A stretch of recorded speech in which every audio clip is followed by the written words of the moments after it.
Hi, everybody. Welcome to the book launch for Love to Behold, written by Wendy Stross. I will be your host this afternoon. My name is Katie Enders. Just a little bit about me. I am a teacher. I am a voracious reader. I was one of the first readers of this book, and I am also Wendy Stross's daughter. Who else will be with us today? We'll have the author herself, Wendy Stross. We will also have Anne Osborne and Evelyn McKay. They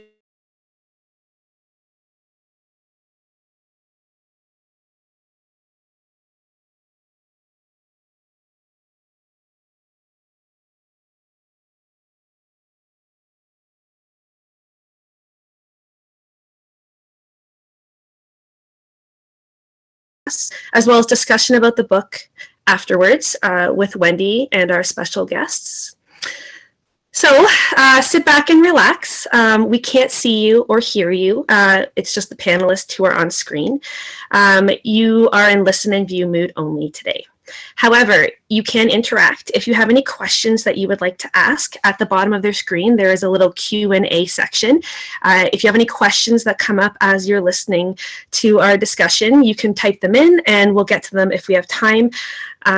However, even if we don't get to your question, we can still pass them forward to Wendy to answer later with an email. All registered attendees will be eligible to win one of 3 signed books. We will draw your name after the launch and we will email you if you are successful. And finally, everybody here today, everyone who attends today, or even if you weren't able to, you will receive a link to the launch recording in your emails and you can share them with your friends. All right, so without further ado, I would like to introduce the star of this afternoon, Wendy Stross. She wrote this book we'll be talking about today. It's called A Love to Behold. It is about Anne and Archie. So Wendy, I'll get you to come on in a minute with answering this question. This is a love story, but it's a different kind of love story. Can you explain what makes it a different kind of love story? Hi, Katie. It is definitely a different kind of love story. A kind of mystical love story that chronicles the love and relationship between a boy and girl, Anne and Archie, who dated for a very short period early in life. And then they moved on to other loves and separate lives. The novel itself begins 4 decades later when Archie, who has died and crossed the veil, returns to Anne with the news that they are twin flames and that she was the love of his life. Well, certainly there have been, stories and movies made about, people living and between ghosts and living people. Often these relationships reflect societal, cultural norms and values and ideas and understandings of a romantic love. The idea that a person has one soulmate and when they find each other, it's this great romance. In my readings, about spirituality, I have come to understand that one soul has a number of soulmates. We're part of soul groups. And so that, each member of your soul group is a soulmate. And so one can have many soulmates come to you in your life.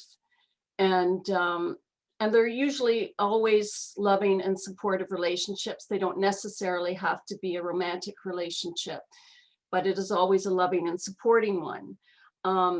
Twin flames, from what I have come to understand, are like twins on earth. Not everyone has a twin, not everyone has a twin flame. But twin flames are basically each other's half. And thus the bond shared and love shared is a deeper bond.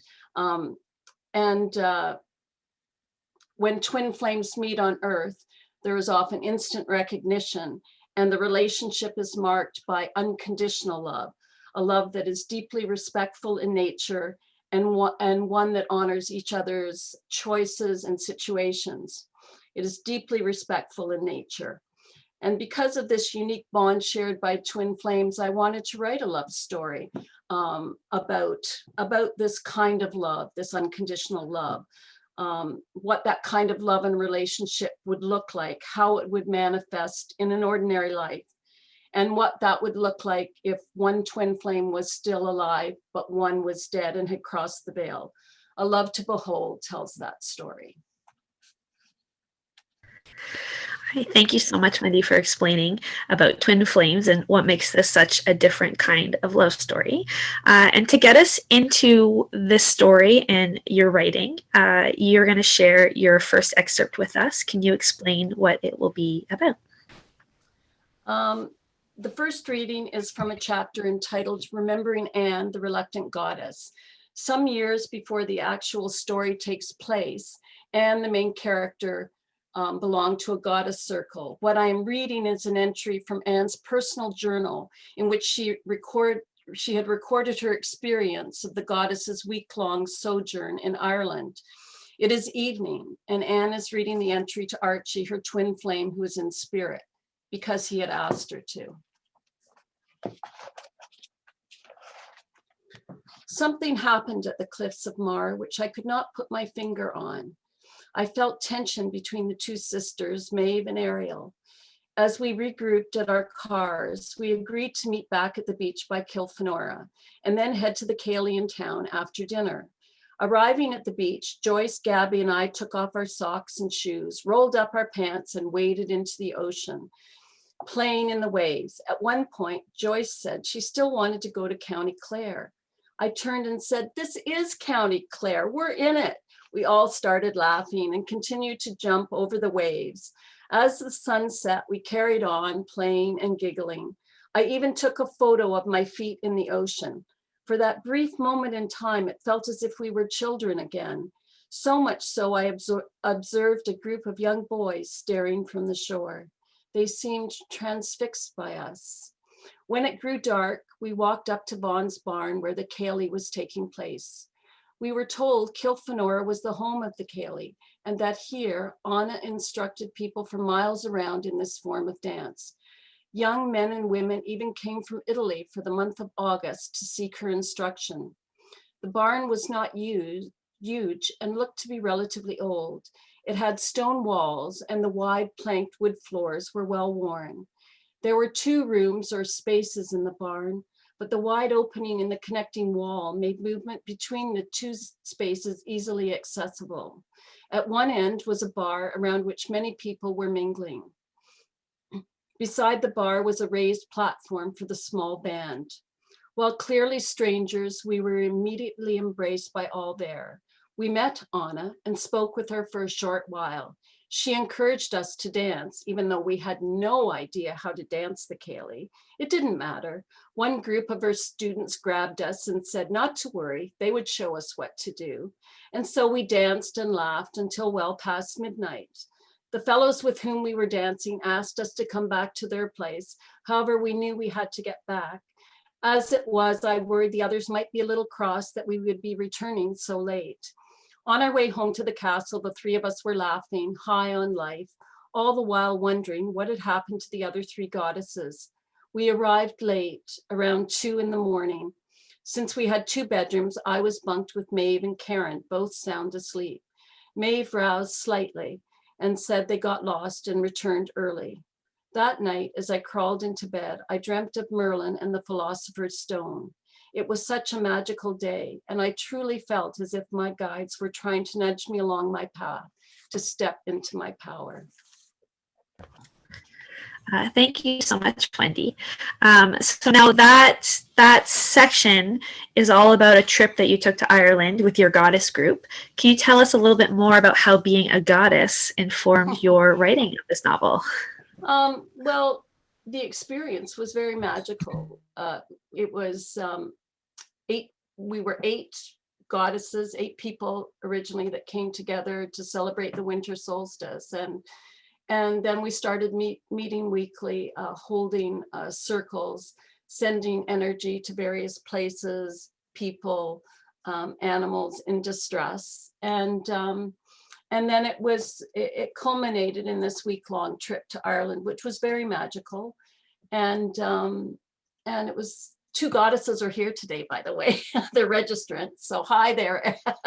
Hi there. I noticed your name. So anyway, it was a very magical experience, and it connected me to a piece of myself that I had forgotten, I guess. And so this chapter reflected my own experience. Anne's experience reflected my own. Thank you. And that kind of segues into my next question. As your daughter, I noticed that Anne's story mirrors your own in places. This creates a curious blend of fact and fiction. Can you explain why you chose to base Anne on yourself? And did you find it challenging to insert fictional elements into factual events of your life? In truth, I really felt this across the veil relationship and the unconditional love shared by these twin flames. I really worried about how I was going to make the story credible. You know, having a ghost as one of the main characters and talking about an across the veil relationship.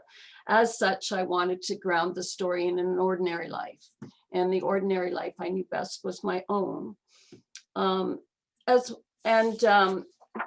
didn't just write this story out of thin air. I mean, just as historical fiction writers research the history of the period to inform their stories and characters, so too is my novel, informed by my long interest in research into all things spiritual. At the back of my novel, I've listed references of books I've used to inform the spiritual aspects of the story. For the last 30 years or so, I have read books by authors such as Ruth Montgomery, Shirley MacLaine, almost all of Sylvia Browne's books. Sylvia Browne talked about soul contracts, exit points, glimpses of life on the other side. And Eric Medhouse's Memoirs from Heaven, you know, who has, you know, is a boy who has moved, was a teenager who crossed the veil. And he has an across the veil relationship with his mother, and they write a blog on suicide. So I've used all that just to ensure the credibility.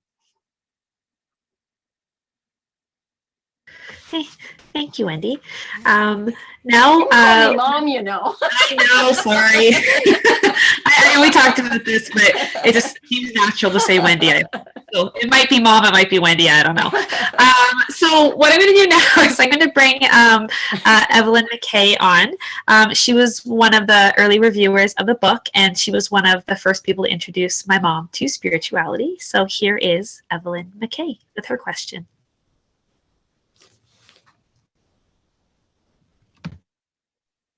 Thank you, Wendy. I'm filled with admiration for your ambition, actually, and your hard work, because I know that this was a big undertaking.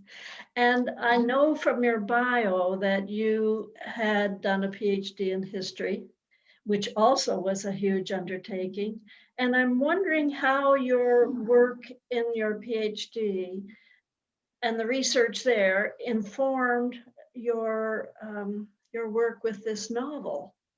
You've just said some of those things, but researching history is quite different than bringing the research that you mentioned into this sweet story.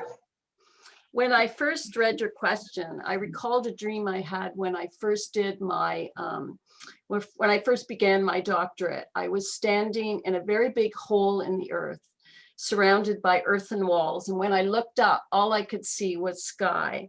And then the professor who was supervising my doctorate, he set down a ladder, put down a ladder and told me to climb up. And when I did, he was showing me this wide landscape that spread as far as the eye could see. I think that is what my PhD did for me. It expanded my worldview.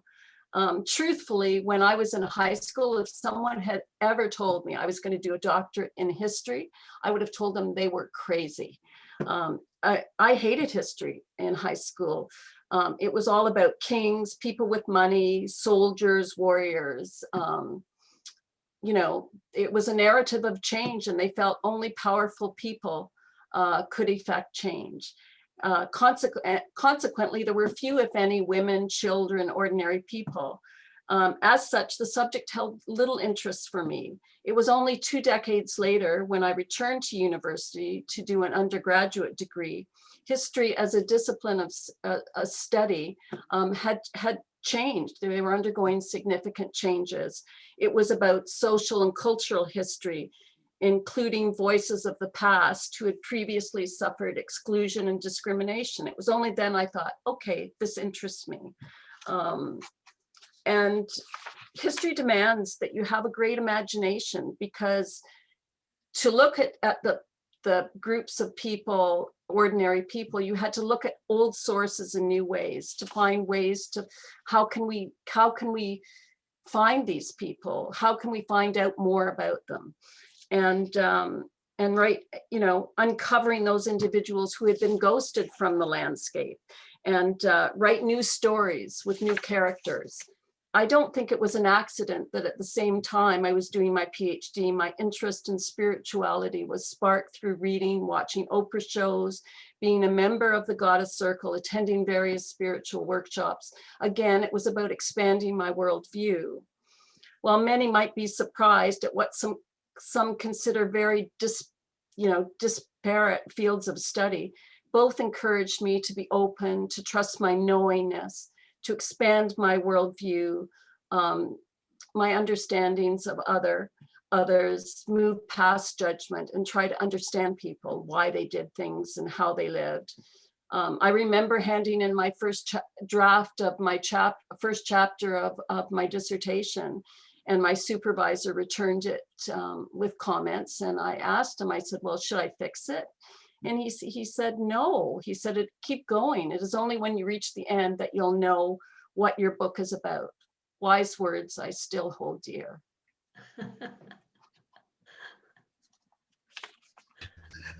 Thank you. Thank you. Thank you, Evelyn. That was a good question. Thank you, Evelyn, for that question. That was a good question.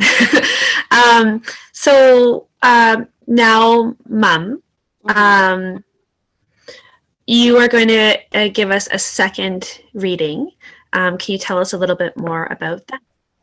Well, since this story is about an across the veil relationship between twin flames, Anne, who is in body on earth, and Archie, who's in spirit across the veil, this excerpt I have chosen to share is from the chapter Thinking Outside the Box, and addresses Anne contemplating the challenge of communication. Like any love relationship, communication is highly important.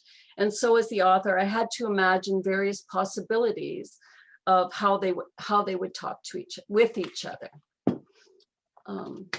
Okay. If we are going to make our relationship work, we need to think outside the box. Anne had said this to Archie shortly after his return. At the time, she had no idea what that would mean or look like. Nevertheless, she trusted that somehow, together, they would figure it out. While she was so appreciative of Jane helping them communicate with each other, Anne was anxious to converse with Archie privately on a more regular basis. The problem she faced was how this was going to happen. At the beginning, Anne had felt Archie's energy in various ways throughout her day. At night before sleep, she would sit and talk to Archie, but over time, these one-sided conversations frustrated her. When Anne shared her feelings with Jane, Jane said Archie had laughed and said their conversations were not one-sided. He talked to her. She wasn't listening. Sometimes Anne did sense what he seemed to be saying to her. Nevertheless, without Jane, they were connecting at a basic level, and it was sporadic and inconsistent at best, at least from Anne's perspective. As Anne contemplated the challenge of listening, she had a dream in which she finally heard Archie speak to her. The setting seemed to be a basement, a rec room of a house. As she entered, Archie was standing in the doorway, and their bodies brushed against each other. He smiled and held her to him for a moment. His body felt very solid and real, and recalled to her how wonderful it had felt to be in his arms. On entering the room, Anne found herself in the company of Archie and his friends. Archie was speaking about his childhood and the freedom he experienced living in Scarborough, where he would hop on his bike and explore the surrounding environs with his buddies. And then he addressed Anne directly, calling her Hun. I can hear you, Archie. You called me Hun. Anne was over the moon excited, both in the dream and when she awoke. When they dated, Archie had never used any terms of endearment. And so for Archie to have said he loved her and now to have called her Hun was incredibly moving for Anne.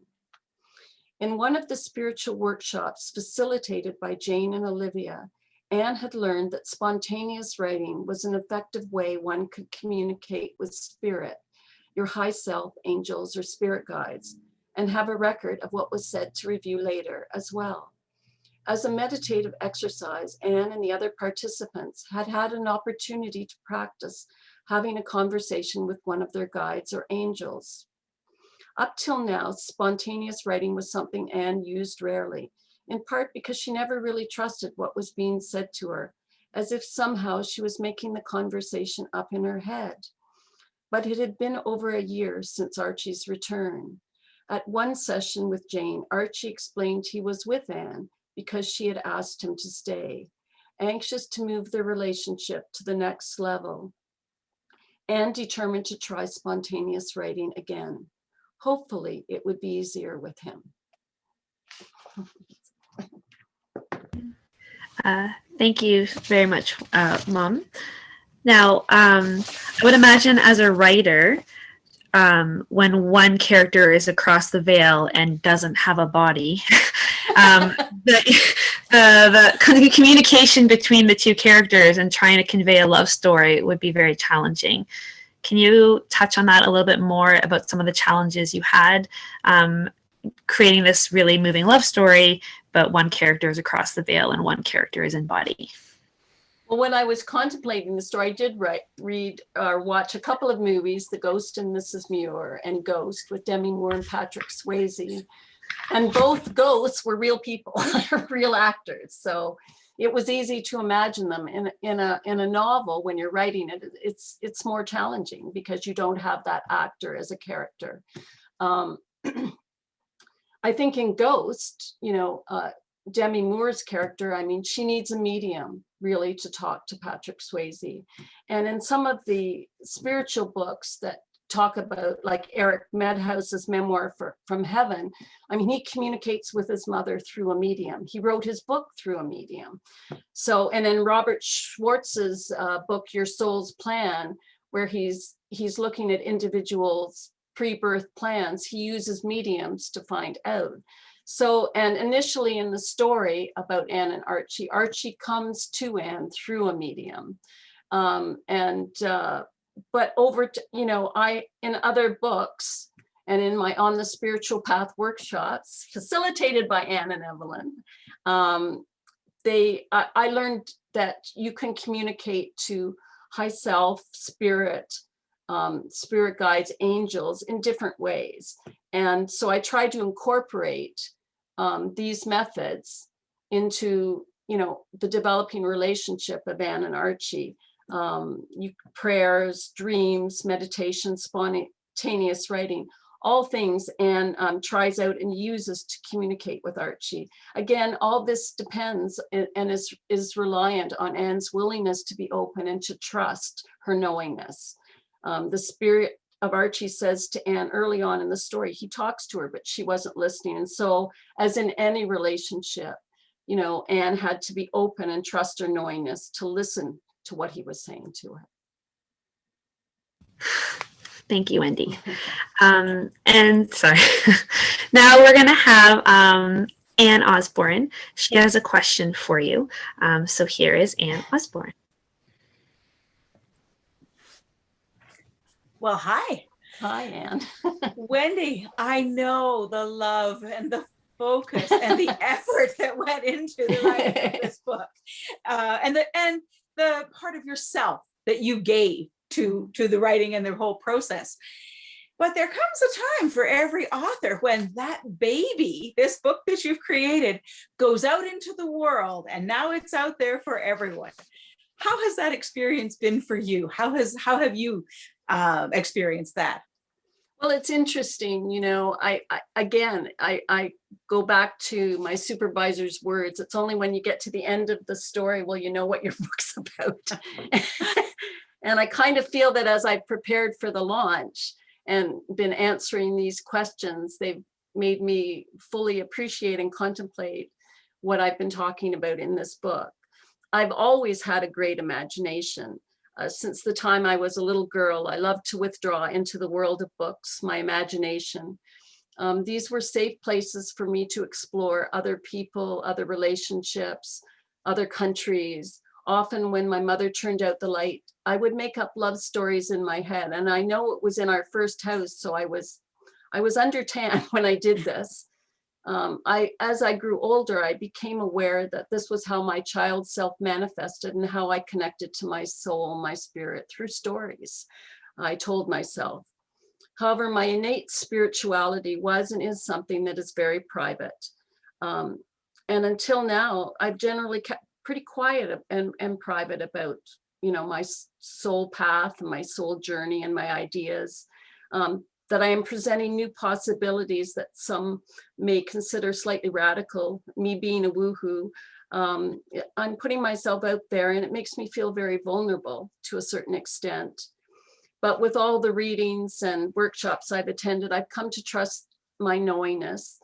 And even though I didn't imagine, you know, having to self-publish and do a virtual book launch because of COVID, I think it's actually, my book is very timely at a time when COVID is asking us to social distance and sort of tune out all our distractions and other voices.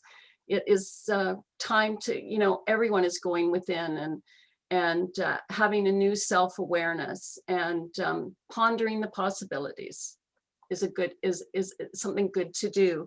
For a long time, I thought my life was very chaotic. I was all over the map. When it came to my career, and I questioned, you know, what am I doing? I'm sure my husband did too. He supported me in all this stuff. But as I prepared for this launch, I remembered a story about my grandmother, an experience with my grandmother. My grandmother was very spiritual, but she was a very good embroiderer too.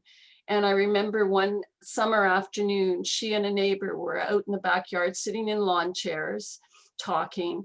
And at the time, my grandmother was embroidering. And I was sitting on the ground beside her. And I looked up and all I could see were these threads, all different lengths, knots. And I said to her, I said, Grandma, that looks really messy. And my grandmother told me to stand up and look at it from her end. And when I did, I was amazed to see the intricate, brightly colored floral design. It was stunning. And she reminded me that this is a little of like God's view versus ours down on earth. On earth, our lives may look chaotic, disordered, and messy, but from the divine perspective, the soul's perspective, it is a work of beautiful art and purposeful design. So, and in telling this story about Anne and Archie, I mean, Archie says the dichotomy of Archie's life was what he thought had been a big mistake had in essence turned out to be his honoring of his soul contract. And Robert Schwartz talks about your soul's plan. And he said, you know, the earth is often presents people not as who they really are, who their non-physical eternal identities are, that often, you know, growth, without growth, great love can't grow. And so people often choose lives of great challenge in order to expand their self-awareness and grow and come to a deeper knowing of love and compassion. Wonderful. Quite a journey. It's quite a journey. Thank you, Anne. That's a great question. It was. Thank you so much, Anne, for that question. And with that, we're actually going to begin our Q&A with all four panelists. So viewers at home, if you have any questions, again, you can click on the Q&A and type in a question, and we'll get to them if we have time. Okay. So Anne and Evelyn, if you have any questions or you have any comments or you want to add to the discussion, just jump in whenever you want. Okay, I'll do the same. So I guess we'll start with the first question. Mom, at the end of your answer there, you started talking about soul plans and soul contracts and how some lives can be quite challenging. And as we read about Anne and Archie, we learn that everything they are experiencing is due to a soul contract they themselves drew up to be enacted over several lifetimes, and this is their final lifetime. What is a soul contract or a soul plan, and why is it so important that Anne and Archie fill it? Also, why is hardship such a vital part of the soul plan or soul contract? Well, I think, first of all, I didn't know the difference between a soul plan and soul contract before I started this book, and it was something I had to learn. A soul plan is something that an individual soul draws up for a particular lifetime, one life on Earth. And it may involve many contracts with many different souls. The one that Anne and Archie, Anne is really only aware of, she is living the soul plan. So it is only when Archie finally tells her about the contract that she becomes aware of that. But I have come to understand that I'm in my 60s and I've yet to figure out my soul plan, what contracts I'm working on. Nevertheless, Robert Schwartz's book, Your Soul's Plan, suggests that Earth is full of illusions, that all that's what we seem to be is not always who we are as souls. And so people can undertake lives of limitation, which you might call challenge, drug addiction, alcoholism, mental illness. And in truth, they've chosen these very challenging lives to expand their awareness of self, to move past judgment, and to find ways to overcome these limitations. And in so doing, they come to a greater knowing, not only of themselves, but of other people, and to move beyond judgment and to have more compassion for others.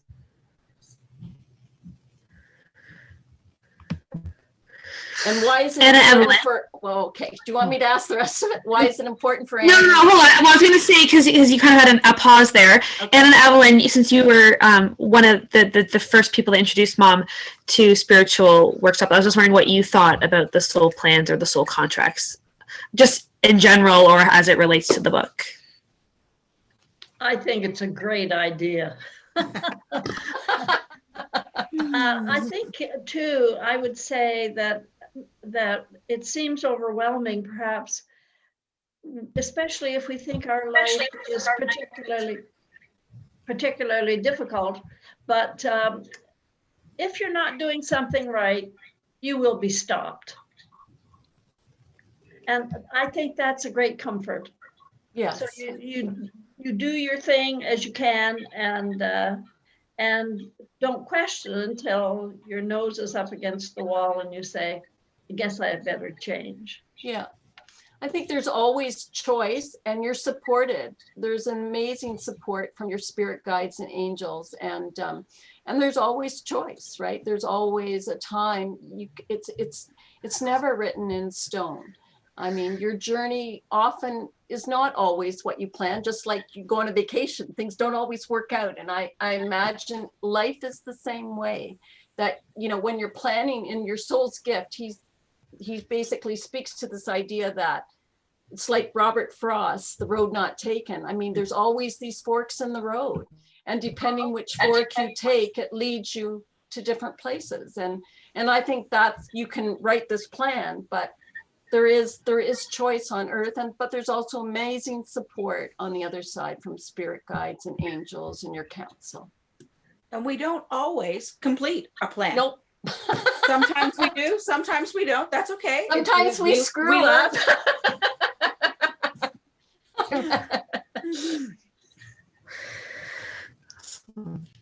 I think it's quite possible that one would judge oneself as screwing up, but we have to remember that those are also opportunities. Yes, always opportunities. Always opportunities. And I think to trust your knowingness. I mean, I think that all, to go within, I mean, and trust your knowingness, right? That sometimes, you know, as a parent, you think, what is my child doing this for? And you think, but you know, I think now at my age, I realize that you have to honor the other, you know, your child's path and trust their knowingness that whatever they've chosen is the right path for them if they think that it is. So. Well, I noticed that, again, you had said that, well, Archie, he says in the book that he thought that he was a loser and that he didn't live his life properly. But then he finds out afterwards that he did what he had fulfilled his part of the soul plan, right? And that definitely gave him comfort for sure. And I know there are times when Anne gets very frustrated with the soul plan and the soul contract, right? But she just has to be patient and keep working through it. So I think the unconditional love part, that you honor, and this is for any relationship, the honoring of another's choices and situations speaks to the integrity of the relationship of the people in a relationship. And so he was amazing because even though he never understood why, he trusted his inner knowingness, right? Because he was being directed. His soul was directing him to, this is what I need to do. Thank you so much. We do have some questions coming in. So I do have one that I'd like to add now. I know you probably can't answer it in full, but I thought it was a really interesting question. So see what you make of it. So Normore asks, many of us love a happy ending. Yeah. And I can't help but wonder how this very unusual love story ends. Well, so I know you don't want to give me the ending of the story, but can you maybe tell? Is it happy? Is it sad? What was it? Orson Welles. I read a quote by Orson Welles. It depends when you end the love story, whether the ending is happy or not. So that, to me, that's a very good, good synopsis of it. I think as souls, we are eternal, non-physical entities, and there is only love on the other side. We come into this life to experience limitation and challenges, to grow in love, like to experience and have a deeper knowing of love. And so great love can grow. So I think that, you know, in the end, that's all it is. Everybody has a happy ending. Well, because you're right, because it seems like in this story that your life, that there are multiple lives, right? So that you can say our story doesn't really end; it just keeps going and going and going. It's all about love. It's all about love. I know as a reader, I enjoyed the glimpses that we received of the other side, because we do, as a reader, get to see where Archie is or hear it described. As well as we learned about some of the previous lives that Anne and Archie lived. Can you kind of expand on that a little bit more and tell us a little bit more about what the other side is like for Archie? Well, as I said, I don't really know what the other side is like, but I have read from Eric Medhouse's book, Memoirs from Heaven, where and Sylvia Brown's books that talks about all these glimpses of the other side. And then some I just made up. I mean, the movie What Dreams May Come, I've learned the other side is mostly energy, right? And in What Dreams May Come, you know, Robin Williams goes to the other side to visit his wife who's passed. And it always seems like this great impressionistic painting constantly moving. So I kind of tried to imagine too. So some of it is my imagination, where it took me. But some of it is based on my reading. Anne and Archie have a special place on the other side, because one of the ways we learn that they communicate is in dreams. Mm-hmm. And so Anne will often go with Archie, which does affect her living body because she gets very tired. But can you tell us a little bit about their sky house? Because I thought that was a really interesting part of the book. So can you tell us about their sky house? Well, anybody who has the book begins with a poem by Mary Oliver. And I was given special permission to produce it for my book. It's called Everything That Was Broken. And in it, she refers to a sky house. And so the Sky House of Anne and Archie is in essence, my imagination, but based on what Mary Oliver talks about in the poem. Evelyn and Anne, do you have any, when you read mom's version of The Other Side, was it close to what you had envisioned, or did you have other ideas, or do you think that it's extremely personal and that the other side will present itself differently to each individual? For me, I think there are probably as many vistas on the other side as there could possibly be. What do you need? What serves you? What helps you understand? What is the product of your living? And what is it you need to reconcile in your afterlife? So I remember actually a little message long time ago from Dag Hammarskjöld, who said to me that he was not shot down in that aircraft that crashed and took his life, but that it was all a plan. And in where he was able to reconstruct with his intention the very cabin that he loved in his native land. So that helped me understand it can be whatever you need. It can be whatever you envision, and you may grow out of that in the next life and have a different domicile that will serve your ongoing learning. Yes, I agree. I think that the soul age of a soul, what they're working on in that lifetime, the kinds of understandings and constructs that they have will inform where they find themselves when we die, when we cross over. And that it will very much change from life to life because the soul grows. The soul has greater understanding. The soul knows far more things. And so all of those things will contribute to that, what that experience is. Thank you. Continuing with this idea of the other side or multiple lives, can you describe some of the other lives you envisioned for Anne and Archie? Because this is just their most recent one. What were some of the other lives that they lived?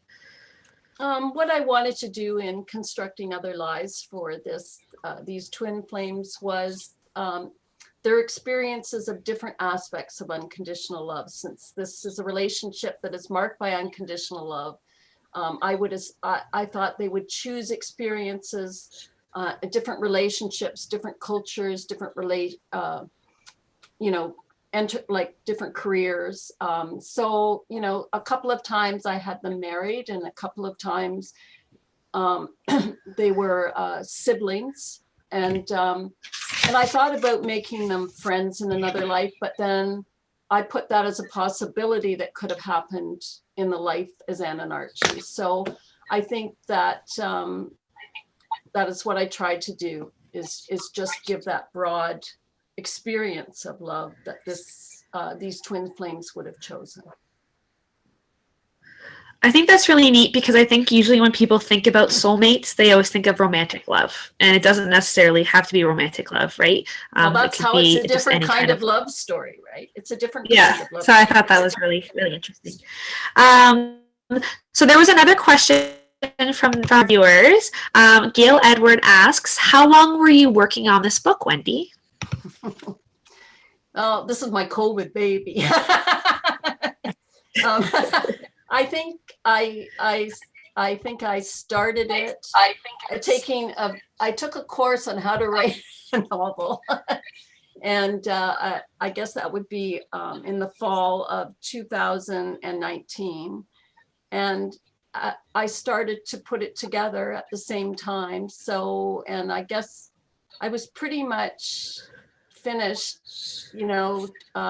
December 2020. So, so yeah, it's been about a year. It's longer than the normal baby, but it's still fast for me considering how long it's taken me to do other things. Pretty speedy. Wendy, can I ask you a question? Yes.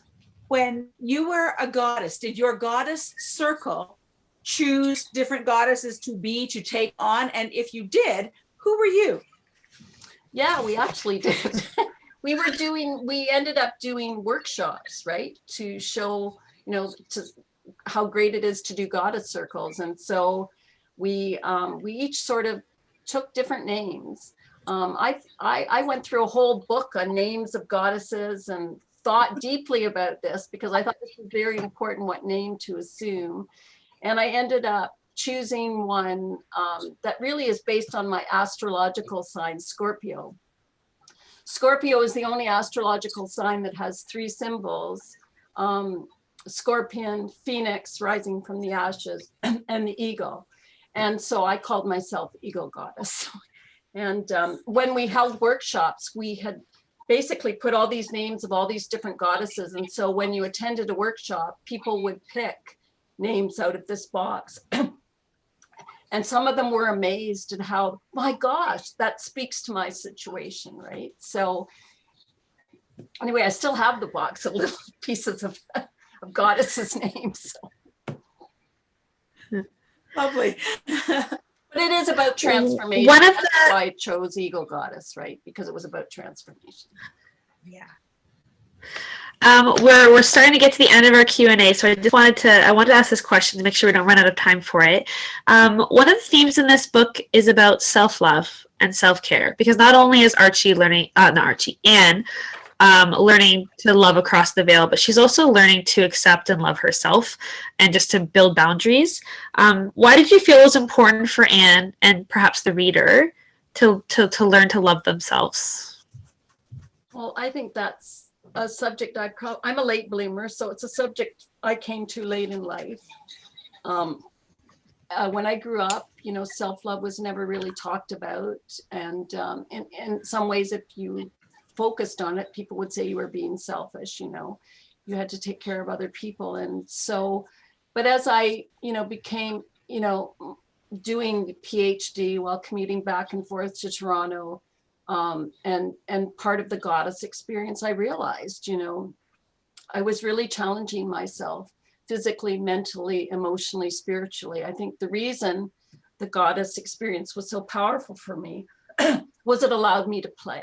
It allowed me to have fun, to just be, right? I didn't, and I think, and coming together with these group of women, like-minded women was very powerful for me. It was very magical, but it called attention to my need to take care of myself, right? And so I think this is something my friends and I talk about now. We talk a lot about self-love, and now during COVID, especially, we're all, suffering from lack of hugs from other people and being able to be with our grandchildren and our kids. And so it's really forced us to think, well, how can we nurture ourselves? And I think going within and looking to self-love, even if you don't know your soul path, even if you don't know what your contracts, and most people don't, I think that, any self-awareness is self-love. And I think that, going within and taking care of yourself is important. And especially during this time of COVID. So I think it's a universal subject that we need to pay attention to. I know as an educator, this is a really important theme that it's entering the curriculum, is mental health and self-awareness and pride, and that we celebrate all accomplishments and not just necessarily academic accomplishments. So just teaching children that you may not be good at this, but you're good at a lot of other things, Yeah. And so I think that growing up, this generation of children will definitely have much more experience with the knowing how to take care of themselves. And learning about boundaries too, right? Yep. Yep. So that ends our Q&A. Before I give it to you, Wendy, to have your final thought, I just wanted to share there was there was a comment, but it was removed. But there was a comment from a reader that she pretty much just said that this book it was a good read for her, that it took her someplace very personal, and she needed that right now. So I just wanted to kind of lead that into my final question.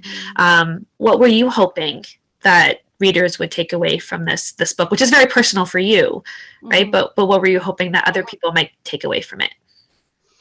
I liked your comment, Anne, and your testimonial that this is a different kind of love story, and to be open and attentive to your personal response.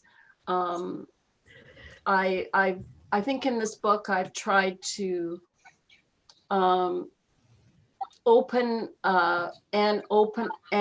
this book really story is about Anne's growing awareness, right? She's opening herself up to the possibilities, to learn to trust her inner self, her knowing, and where that takes her. And it takes her to a place she never realized she could possibly go to. And I think that it's, you know, I mean, when you go within, it's unlimited, the possibilities available to all of us. I remember having a professor who I TA'd for at university, and she said to me, she said, Wendy, I believe everybody has unlimited potential. And I agree with her. I think when you go within, you're opening yourself up to a world of unbelievable possibilities. And to trust your knowingness and to go there and experience the richness of your soul and your experience, wherever that takes you. Thank you, Wendy. So what I would like you now is Wendy, if you could take some time and just have your final thoughts and your thank yous, because we are nearing the end of our lunch. Okay. I often think about the phrase, it takes a village, or it takes a village to raise a child, a baby. The same could be said for this book. I did not write this story out of thin air. It is the product of all the books I read that supported me along my path, historical, spiritual, self-help. When I look back now, I realize that my search for the ghosts of the past in history, to find the people, the voices of the past that had been excluded and written out of history, is not any different than me trying to communicate, you know, or having the characters communicate across the veil, right? That this Anne character is communicating with a ghost, right? It's that same sort of thing, you know, communicating with dead people. We see them in a different place. And I think Anne's story talks about to the fact that, you know, there's no separation, only if we choose that, if we choose to be open to that possibility, right? To look for ghosts in the past, to find the dead, you know, what they were saying, what their lives were about, and to bring them back in. I think the same could be said for the other side. I mean, I talk about Anne's council, right, of guides, and how she has, you know, she has access to them. And I think these are raising possibilities, right? Of this going across the landscape and expanding your self-awareness. This book has been supported by family, friends, and teachers who have honored and supported me throughout my life. My husband especially. Sometimes I think he wonders, what is he doing? But I'm so incredibly well supported by him, and I'm so grateful. Thank you for all the attendees to this launch, to witness the birthing of this book, this story. It is most appreciated. I hope that you will all read my book. And now I have had the incredible good fortune to have assembled my dream team of my 4 wise women friends. Katie, my beautiful daughter, who has played host for this event since she was a small girl, and we would be out walking. Katie would always take hold of my hand as if she seemed to sense she needed to be there for me. And I am so grateful to have her here. She's still holding my hand for her support. I am so proud of the woman you have become. You are a wife, mother, teacher, and you do it all with such confidence and grace, making it look easy. Reading is a passion we have always shared. In a recent phone conversation, we were talking about one of our favorite characters in our books, and I heard, my son-in-law Greg say something to her, and Katie said, "This is what I do. I talk about books." And so I'm so grateful today that we got to talk about my book. It's such a thrill. Anne Osborne, she is my life coach who has supported me for many years as I have maneuvered my way through life. She was the first reader of A Love to Behold when it was not really fit to be read by anybody. And it was her encouragement and wisdom that enabled me to move ahead and complete the story. There really are no words to adequately express my gratitude. Just as my just as my PhD supervisor encouraged me to expand my worldview, Anne and Evelyn and their facilitation of On the Spiritual Path workshops were life-changing for me. I once said to Evelyn, I felt those days when these individuals gathered together, I had a feeling like I had somehow come home.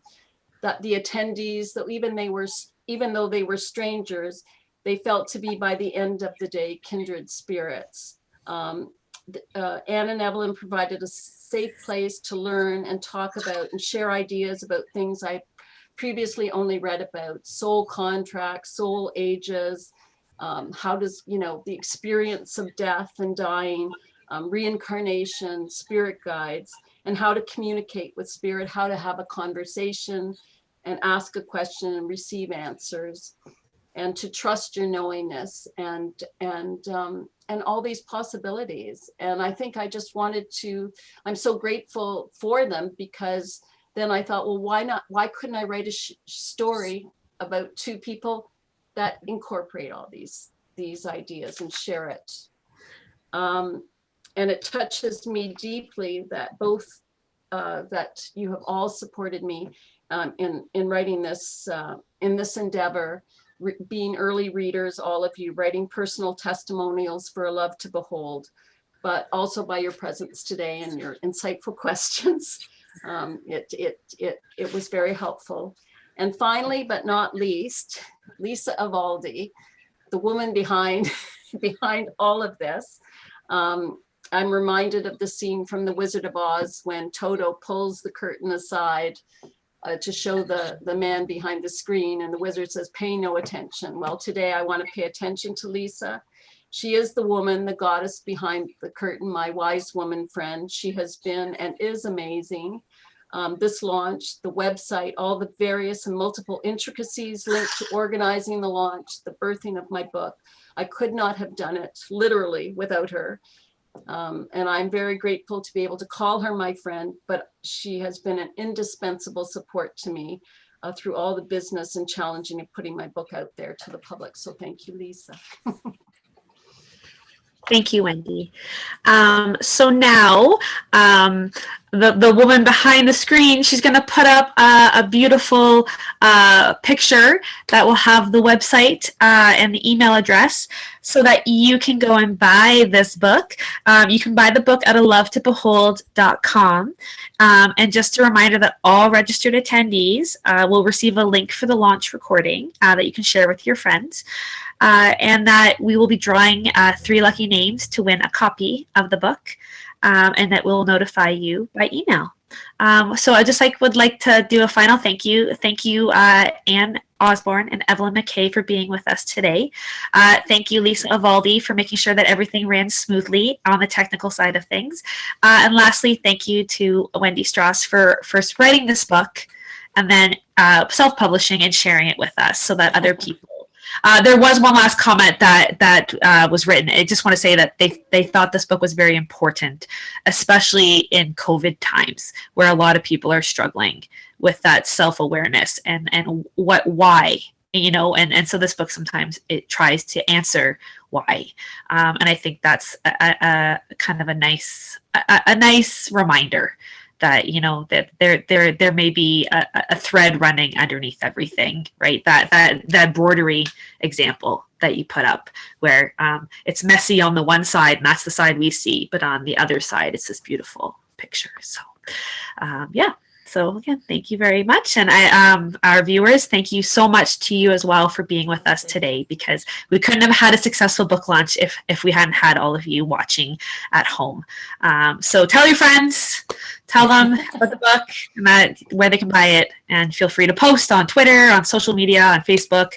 That'd be great. Thank you so much. So there should be a pretty picture coming up soon. So you don't have to look at us. There we go.